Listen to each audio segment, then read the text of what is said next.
हम जनता के चाहेंगे उससे होगा। जनता विरोध कर रही है मशीन का, 25,000 कंप्लेंट पड़े हुए सुप्रीम कोर्ट में, उसके बाद भी ईवीएम मशीन से चुनाव हो रहा है। तो हम आप लोगों से बस यही निवेदन करने आए हैं, विनती करने आए हैं कि इस लड़ाई में, समाज की लड़ाई में आप सहभाग बनिए, साथ सहयोग करिए और अपनी कीमती समय निकाल करके इस आंदोलन का हिस्सा बनिए।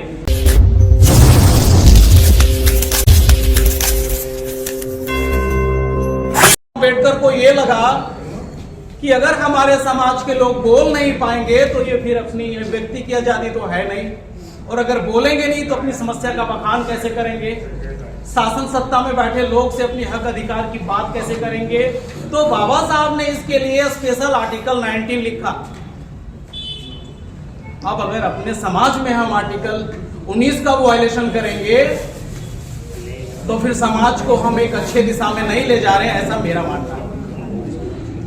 मैं आपसे कुछ मांगने नहीं आया हूं इस पर, ना मैं आपसे रोटी मांगने आया हूं, ना पैसे मांगने आया हूं, ना इस कड़कड़ाती ठंड में कपड़े मांगने आया हूं। मैं आपसे बस एक ही निवेदन करने आया हूं। वो निवेदन ये है, बुद्धा के इस प्रचार प्रसार के सत्र में सारे वक्ताओं को हम लोगों ने सुना। आप बुद्ध की राष्ट्र बनाना चाह रहे हैं, ये मैं समझ गया, और ये काम कोई नया काम नहीं है।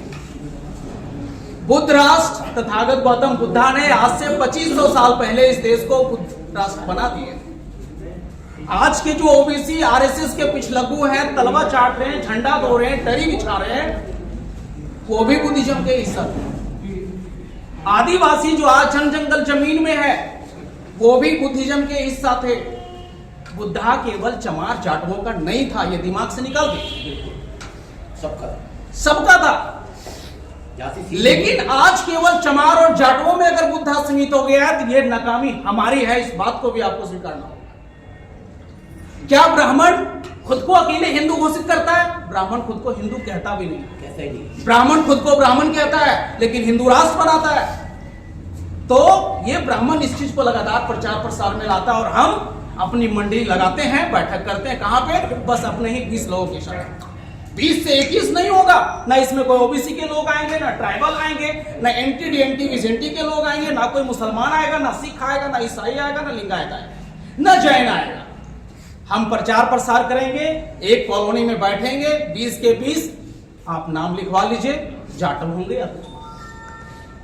अगर हमारी बात अगर आप लोग को गलत लगता होगा तो बोलिएगा कि आप गलत बोल रहे हो। दूसरी चीज मैं आपसे ये कहना चाहता हूं, आज हमारे लिए काला दिन है। काला दिन क्यों है? जिस अयोध्या में राम मंदिर का आज प्राण प्रतिष्ठा हो रहा है, वो बुद्धा की विरासत है, वो बुद्धा की विरासत है। गौतम बुद्धा वहां पे 16 साल रहे हैं, 3000 तक भिक्षु संघ को प्रशिक्षण देने का काम किए हैं। उसका पुराना नाम साकेत है, और उस समय वो हमारी राजधानी थी। बुद्धा 16 साल वहां पे वर्षावास किए थे, अपने भिक्षु संघ को प्रशिक्षण देने का काम करते थे। ब्राह्मणों ने साजिश के तहत बुद्धा की विरासत को खत्म किया। ब्राह्मण उसमें घुसपैठ किए, और घुसपैठ करने के बाद ब्राह्मण बुद्धा का काम नहीं किया, अपना काम किया। और ये वजह है कि आज आप देख रहे हैं आपके सामने आपके विरासत पर कब्जा हो गया।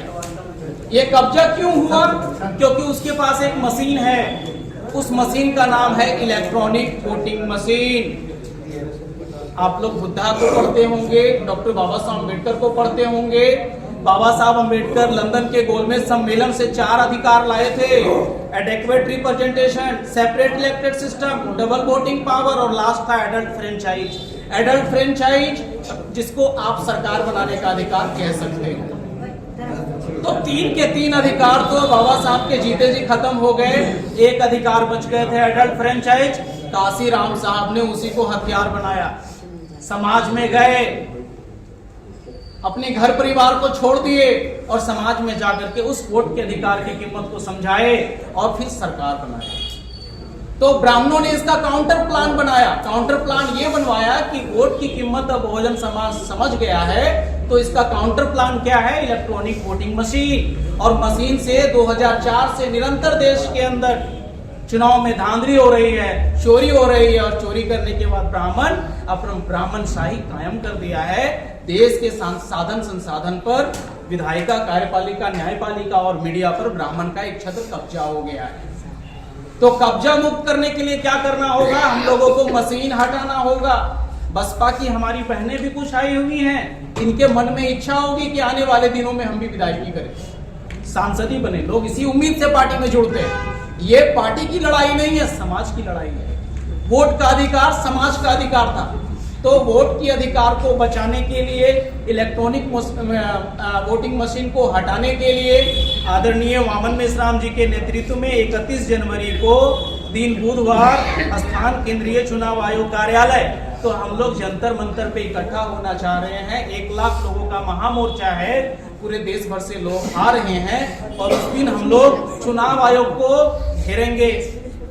बहुत बढ़िया। इसलिए घेरेंगे क्योंकि ईवीएम से फ्री फेयर ट्रांसपेरेंट चुनाव नहीं हो सकता। ये मैं नहीं कह रहा हूं, सुप्रीम कोर्ट खुद का 8 अक्टूबर 2013 की जजमेंट को देखिए।